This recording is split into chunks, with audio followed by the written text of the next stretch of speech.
Good evening, ladies and gentlemen, art enthusiasts. Great to see you here as a guest at PSI Foundation in the frame of the exhibition Cast of an Island 2024. And I would like to say thank you for Evagoras Vanezis for organization of the parallel program, where we have a possibility to contact with the creators and have questions to the artist directly. And it's very important that we have not only artist talk, we have performances and other activities. For example, we already organized tours in English and Greek languages, and you can register on our website, psi.art, and be a part of the guided tour through exhibition in both languages. You're welcome. We are working until 27th of July, then we will close for the 1 month because August is hot season, and we will reopen again at middle of September. And you are welcome. We will prepare some special program for September and October. And what I want to say more? Nothing. I will just pass microphone to Evagoras, and I wish you great evening, satisfied with the moment, and it's a pleasure for me to see you all here, so bright faces. Thank you for coming. My name is Danilo Parnyuk. I'm artistic director of PSI Foundation. You are welcome. Evagoras, please. Hi, thank you all for being here. Also, a great thank you to Danila and PSI Foundation for hosting this series of artist talks, where we thought, as Danila mentioned, that it's important to listen from the artists themselves and get to know a bit more about their process, what it is that they are thinking, what it is that they are interested in, and how these artworks come to life and what they have to communicate to us. So the exhibition Casts of an Island is curated by the art collector Nikos Pattichis. It is the inaugural exhibition of PSI Foundation, and it hosts works from Mr. Pattichis' collection that have been collected in over 35 years with great care, and in their entirety they say the story of the contemporary Cypriot art. So today it is a great pleasure to have with us the artist Phanos Kyriakou. Phanos is one of the most seminal and well-known Cypriot contemporary artists. His work has had a great influence on many generations of artists, and it is great to hear today more about his process. I will quickly read Phanos' biography note. Phanos Kyriakou lives in Nicosia. He works mainly with sculpture and film to suggest new relations between objects, information, and society.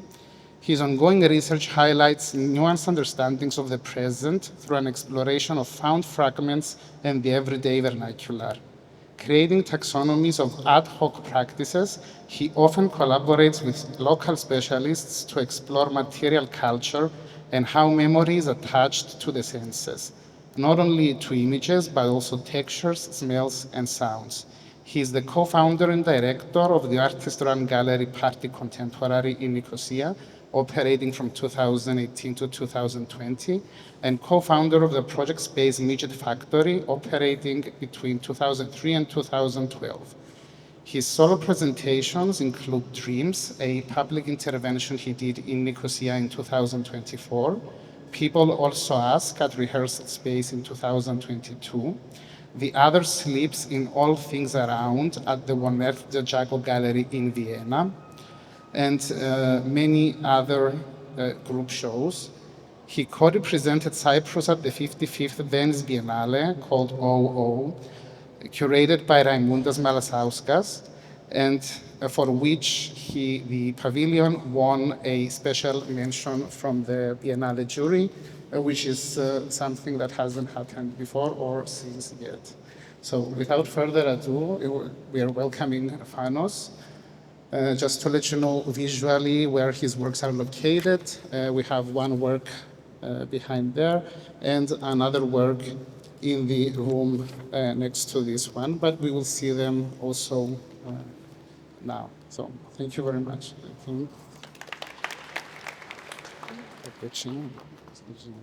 Hi, thank you for coming. And an extended thanks to Evagoras and PSI Foundation for inviting me. We're gonna try an experiment today. I will try to explain the work through text and some images. It's a kind of performative presentation.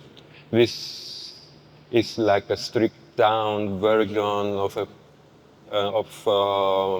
presentation I did in Macro Museum. So let's see how it goes. We're going to start with a video. The video, it's a kind of an abstraction. It combines different references together to introduce myself as an artist. So let's start with this one and then continue with some others. After the video, we're going to read some text, like an extended version of the video, in relation to some themes that are told or shown. Well, a group of people waving their soccer scarves into the train. An almost toothless guy spoke Vero means he was trying to make his way through the train. Ivan responded. A young man wearing an impressive headset threw himself violently in the seat between two old couples. A beautiful goth girl with her dog entered the wagon. The noise made the dog uneasy, so she desperately moved to the other side. Things were a bit calmer. Observing through the years the behavioral patterns of my dog, filming them breathing and sleeping in fixed frame, long duration shots, enriched my perception of the parallel symbiosis between human and non-human entities.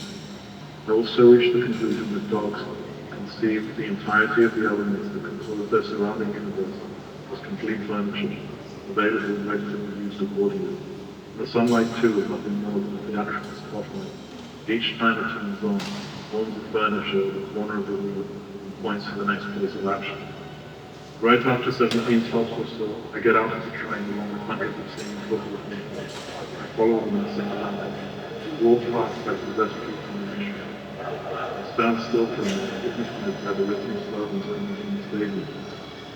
I pass through the overcrowded parking lot and walk down the road to find myself for one of the most beautiful, both in architecture and landscape cemeteries I've ever seen. I slide under the bridge and follow the road. 500 meters I cross the road, jump over the hedge and climb the hill. The nature here is amazing, so wild, but peacefully aggressive.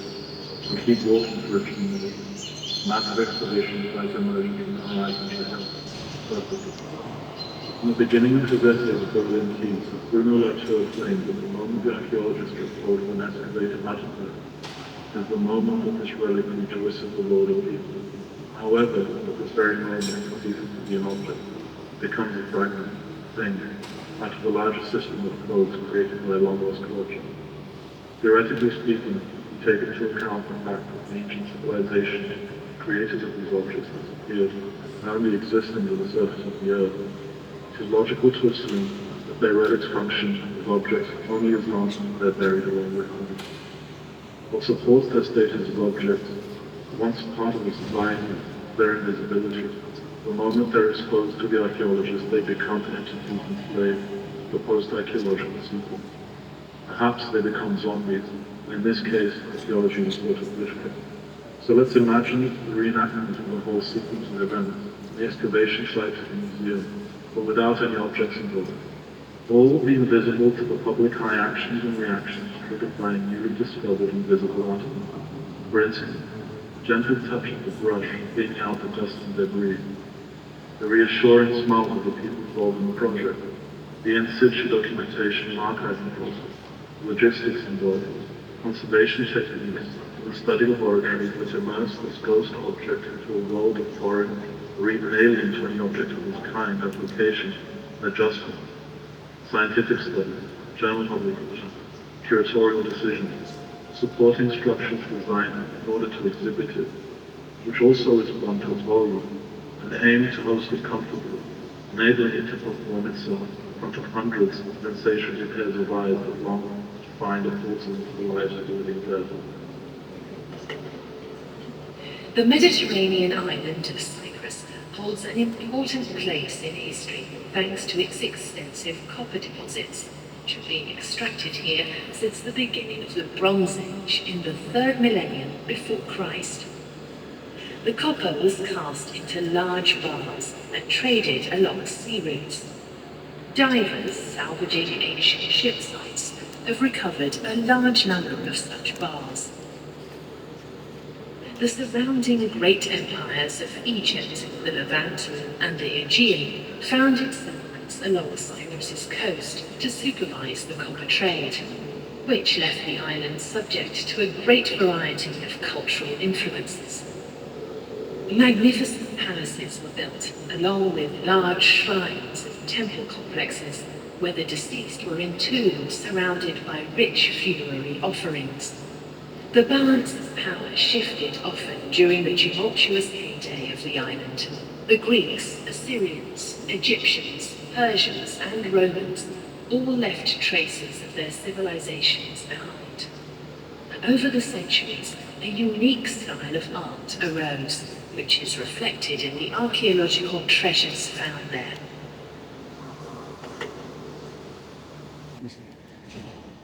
An extract from Robert Walser's The Walk.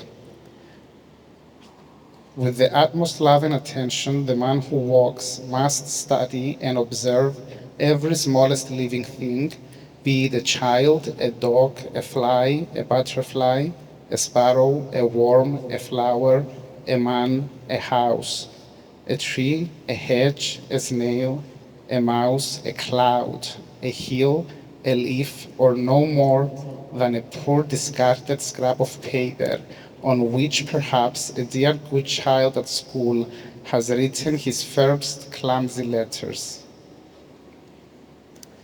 And here's an extract from of Walking in Ice of Werner Herzog.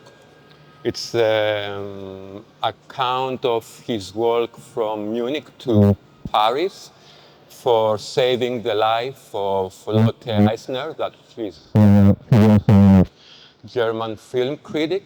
So here's the introduction of the book. At the end of November 1974, a friend from Paris called and told me that Lotte Eisner was seriously ill and would probably die. I said that this must not be, not this time. German cinema could not do without her now. We will not permit her death. I took a jacket, a compass, and a duffel bag with the necessities. My boots were so solid and new that I had confidence in them. I set off to the most direct route to Paris in full faith, believing that he would stay alive if I came on foot. Besides, I wanted to be alone with myself. So those two was like an extension of the way I'm thinking about my practice.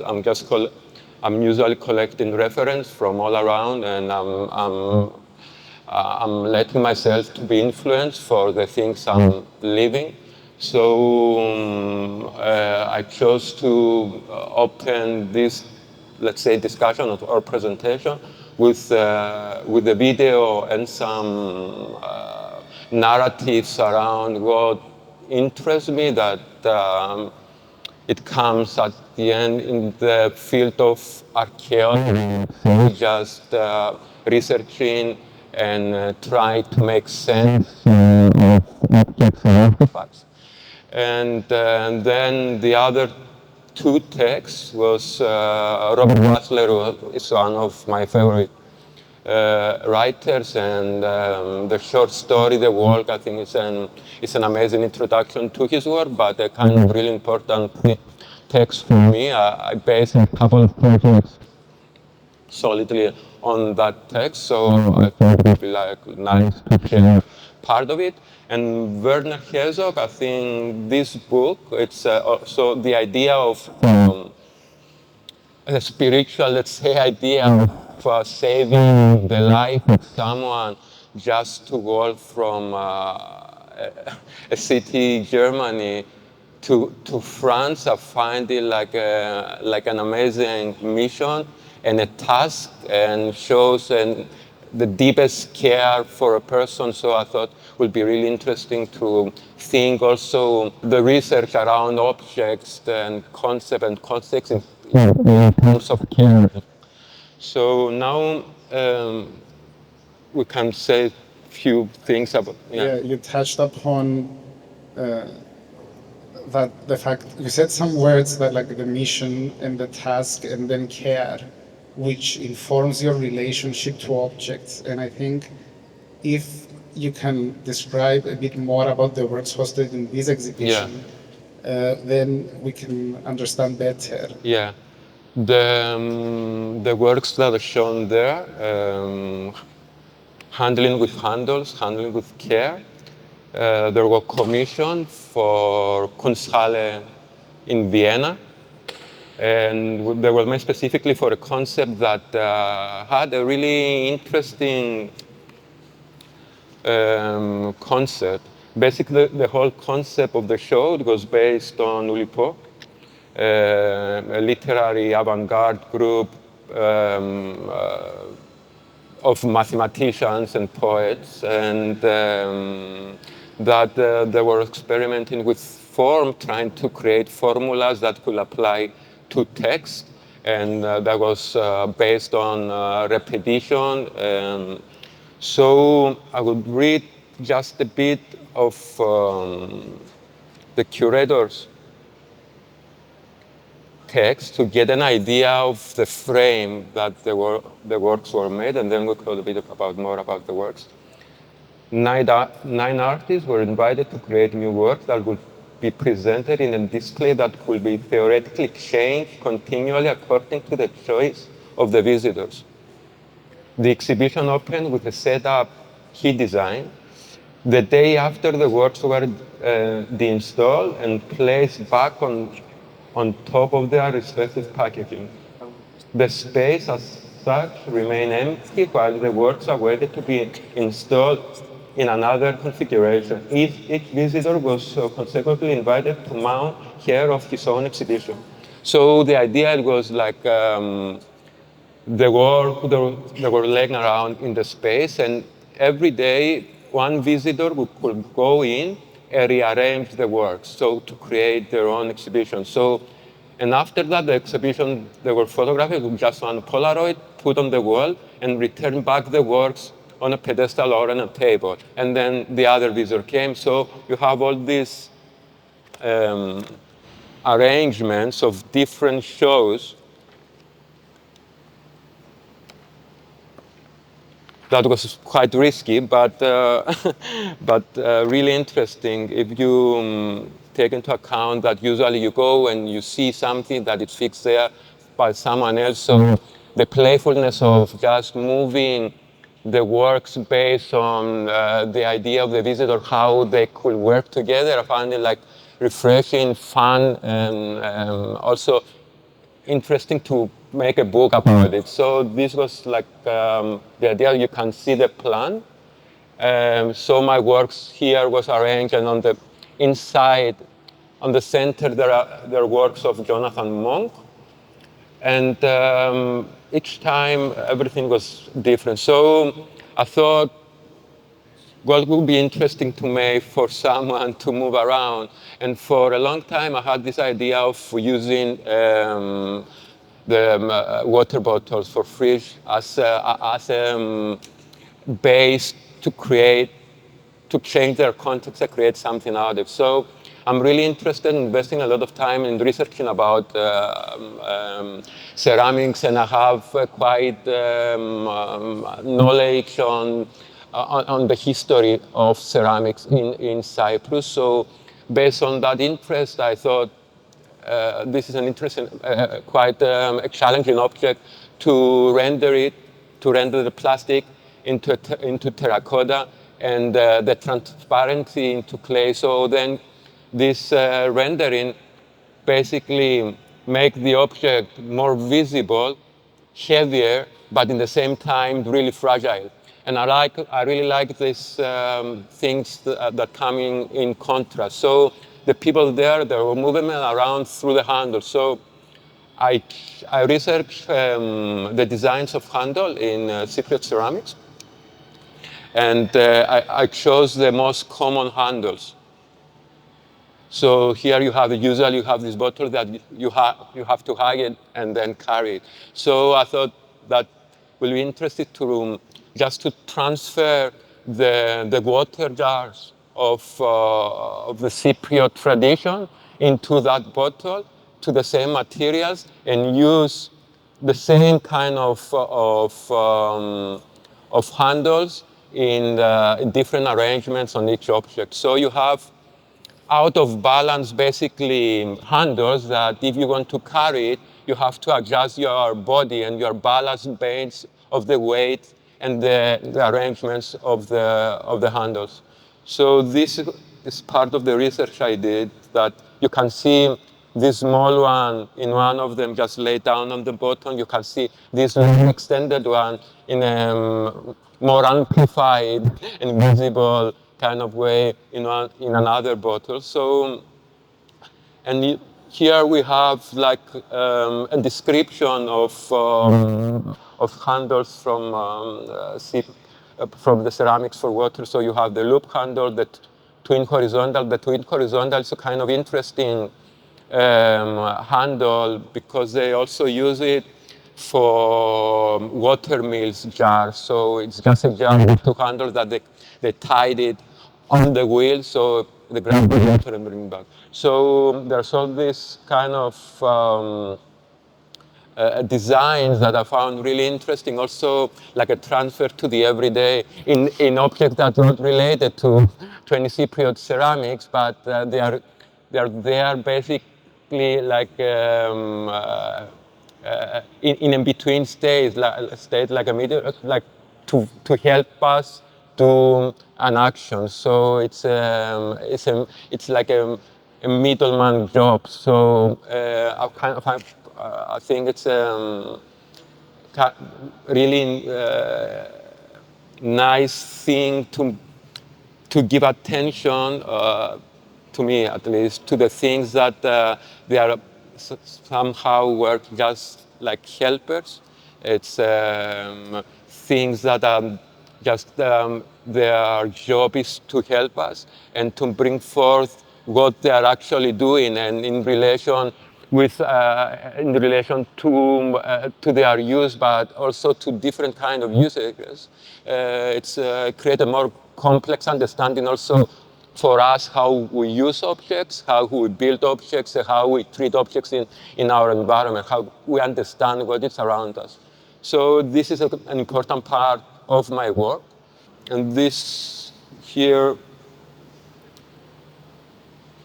was a video just to trying to find different places and configurations of placing the objects. So it's interesting because it has a choreography that the same happened in the space in Vienna. It's because you have to choreograph yourself by using them and move them around. So the concept of choreography is something that follows my work in different projects, but especially in this one, it was more visible. And here I have a book of George Perez, that part of the group Olivo that I mentioned before. And it says like this was a project that he made in Paris, sitting around different cafes and observing a specific street and just documenting what was happening around. And I find this way of observing the everyday and meticulously examine and analyze what happens around as for me as a way of understanding not just what I'm doing and the world around me, but also in my practice I trained myself how to see, and so this was kind of of practices, of methods. They were really influential to the way I'm thinking and the way I'm analyzing my work. It's interesting that you mentioned now Perek, because in his book he discusses how people make lists, observations, and they try to create spaces for living, and then they understand that no one actually lives like that. That's how he puts it. So there is this difference between how meticulous you can be and how observant you can be, and how these observations can help you live in a way. And then what is interesting in your work is how you bring this back into this can be useful for me, for example, or then maybe another person needs another treatment. So it creates all these opportunities for objects, which I find very fascinating. Yeah. And it's also fascinating, and I don't know if you can speak a bit more about the relationship you have with this wisdom of the local craftsmen and the materials. Yeah.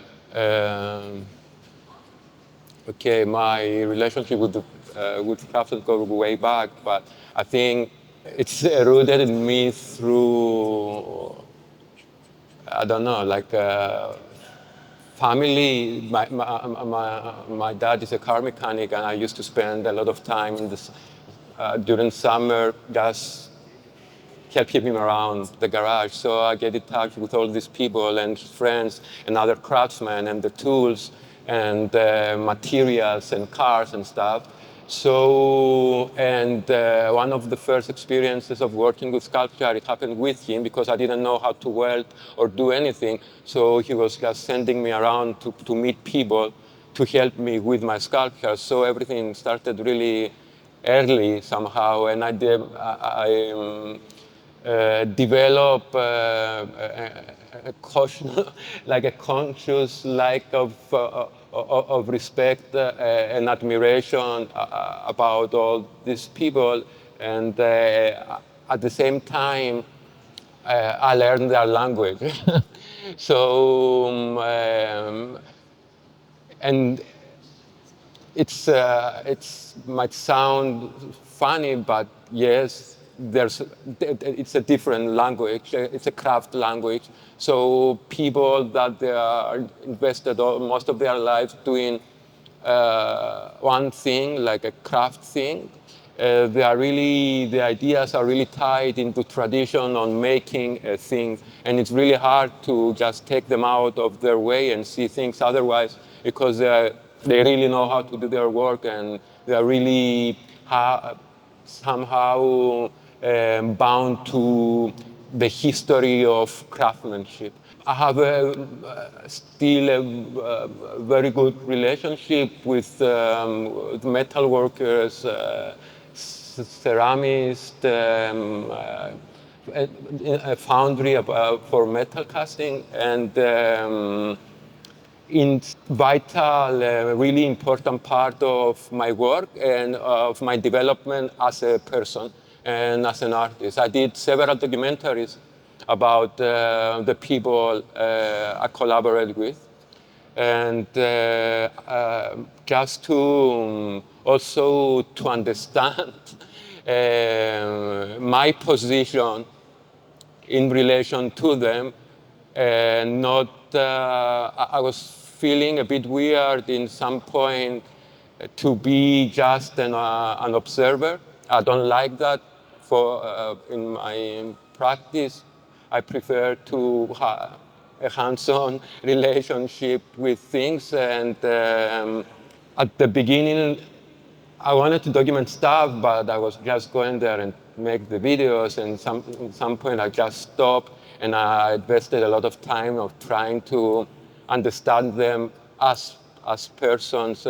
So we created a beautiful friendship, and all this stuff, all these relationships created the core of how I'm working in relation to what Evagoras said before, in terms of making, in terms of understanding materiality, and finding solutions of bringing things together that are coming from totally different places. That there's a traditional way of thinking of materials like that, but it's the way, for me, it's the way that I find really helpful for also as a learning project, a learning process of expanding, let's say, my knowledge based of the reality of the objects in society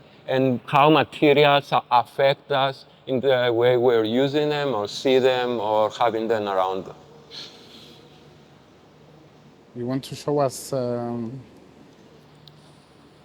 I'll show you a clip for a film that I made recently. And Evagoras wrote a really nice text about this film. It was one of the first person that I showed the film. Usually takes me a long time. For this one, it was more than 5 years. And it's just a 14 minutes video. What I do is like I'm filming, and especially this one, I start filming in 2011. So I have a lot of materials, and my process for all the films is just I'm filming, and then for years I just store them somewhere.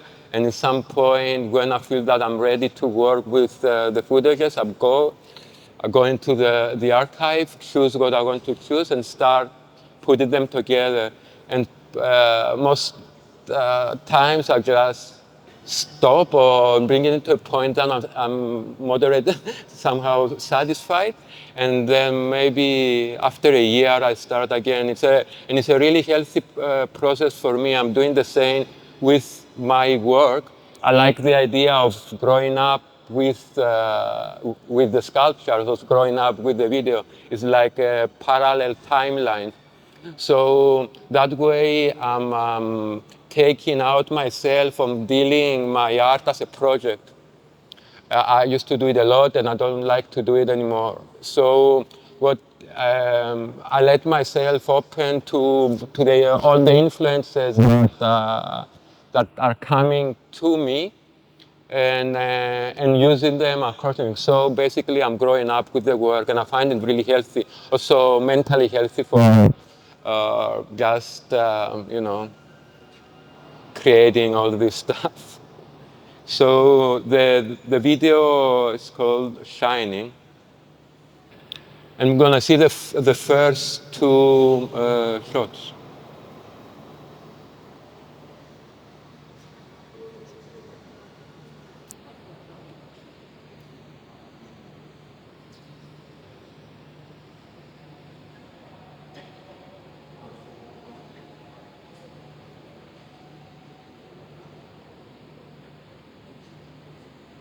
Shining.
So yeah, this it was difficult for me to work for this video because of the really close relationship I have with Andreas as a friend. So that's why it took me a long time to feel that I'm ready to deal with footages and create an environment sensitive enough for me not to see myself as a viewer, but as part of this friendship. And the descriptor described it as a crafted friendship between an aged potter and an aged sculptor. That somehow for years it was a kind of coexistence that I was just going there, do some filming and sit and listen. I was not investing time of learning the craft. It's not my interest of learning how to do ceramics. I was really interested on the stories of the workshops, the stories of the family of Andrea, the stories of Andreas, and basically his deep knowledge about the materials and the tools and everything that consists a ceramic workshop. So we went, and still I'm going. It's like a continuous story with him, and I learned a million of stuff. Just sit there and listen, and I tried to make this somehow visible. So the film is divided in three chapters. You have the first chapter that there's only sound, amplified sounds of water, of the hands, and you have the second that there's only two images, and a voiceover, a text, and then you have the third part that is just Andreas. It's just images, and has to do. It doesn't have to do with the idea with making something on the wheel, but the banality of working in a workshop, of cleaning the machine, of taking care of the machines, and all that things that surround that beautified somehow image of a ceramic object. So yeah, the video has a really particular character. Most of it, the sound is out of sync. I'm just using sound on moments that I want to be sounded, closing a door. So you focus, you make a picture in your mind that what is happening is real, is in real time, but most of the stuff are not. The sounds are coming from different times, and I'm just focusing a specific time to bring it back into the present.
And usually all the videos are just one room.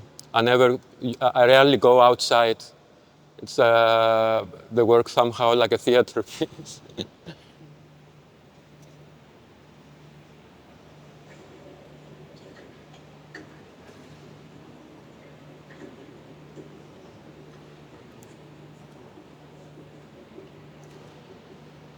So no, I think in the next show you can see there's a parallel two stories, like Andreas doing his stuff and me moving around the workshop and just searching or looking for something or just observing what's happening around in the space.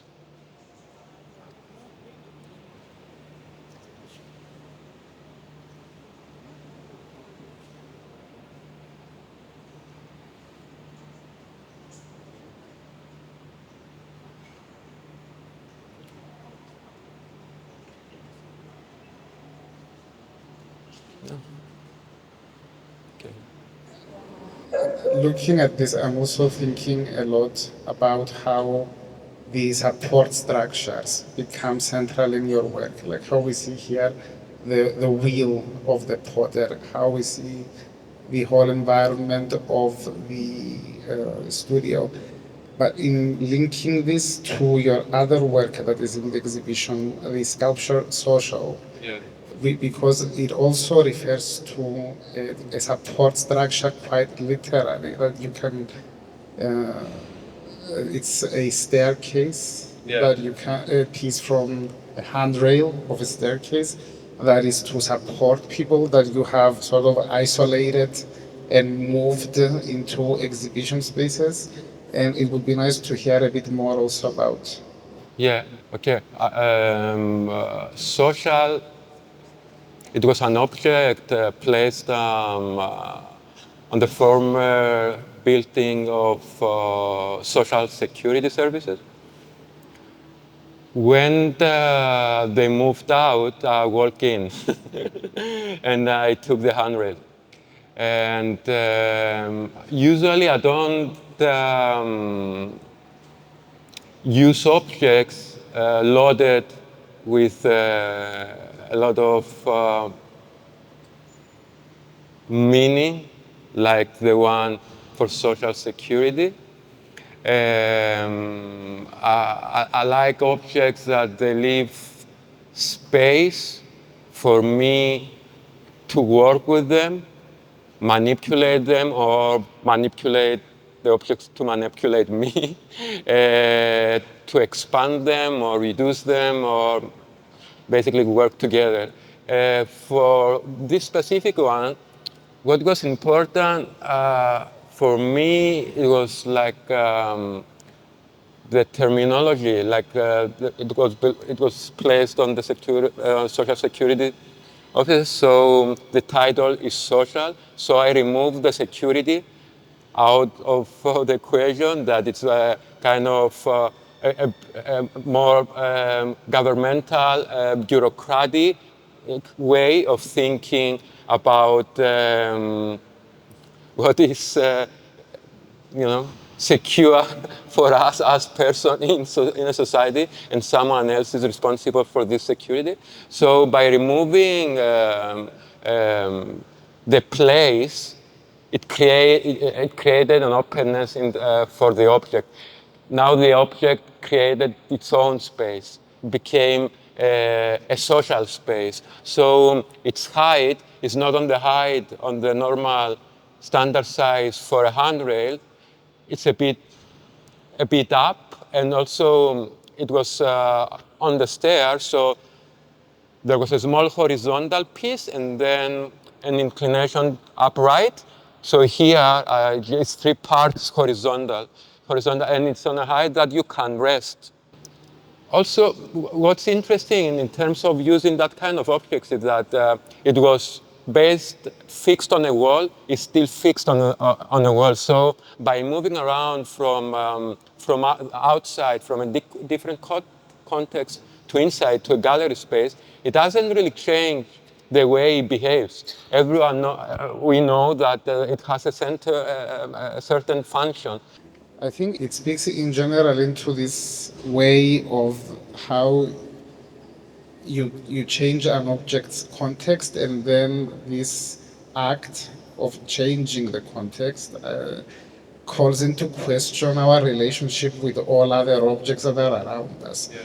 So I find it very interesting how these different references come into your work, and then your work becomes a reference for how we can then understand all of the objects that are around us.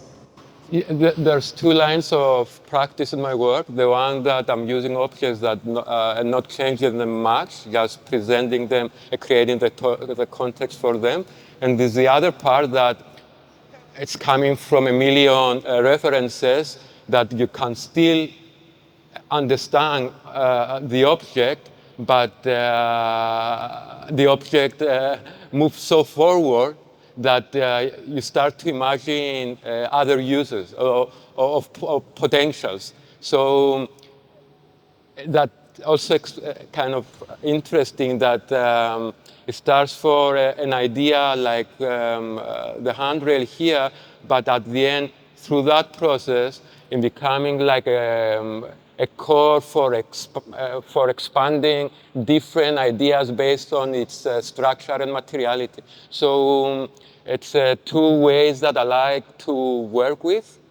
And everyone, each one fits each other basically. And it's kind of healthy way also for me to just to have a moderate involvement when I have to do it, and have a kind of expansive attitude when I understand that this object needs to be, put in a different kind of level, just push it forward. Θες να κάνεις share κάτι άλλο? Okay, we're gonna close. It's, you want? If you want to share something more before we continue with the Q&A. Okay, we have a text, and we can have the Q&A and then close with a song. It's the song that I always use for my presentations.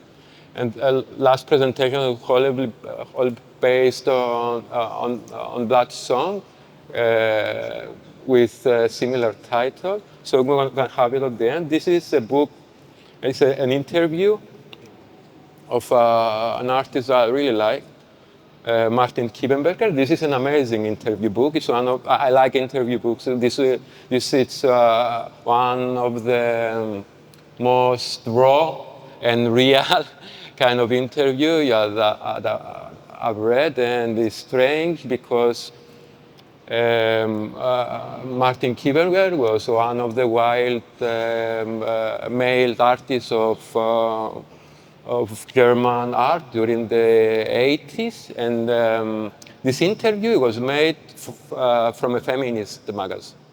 So it was quite an interesting meeting. So I'm going to just read the first passage of the book. Martin Kiebenberg and I sit in the White Cross not far away from Thomas Bercasso, and he's eating sauerkraut, dumplings, and bratwurst. I ordered my only dumplings and sauerkraut, no sausage. For this reason, I'm given half of the sausage. Here comes the food. This mountainous landscape looks really good. Could I have another glass of red wine? A lot can be done with the sausage. This is Martin. It will be even nicer if a sausage could be eaten with one hand. I like anything. I found out I like eating anything you can eat with just one hand. I was raised to dine with a knife and a fork and with my hands on the table, not my feet slung up like the Americans. If you cut up a sausage, it can be eaten with one hand. So now I cut it up in little pieces, and then I can eat with one mouth and shove it in with one hand and even talk at the same time. How many tasks can a person do at once? Well, it's all about whether or not you can outsmart yourself. The functions from head to hand to brain and back again. From earth to pig, outsmart it, disrupt the system. Funny things can come out of it, or maybe not so funny, but at any rate new or new again.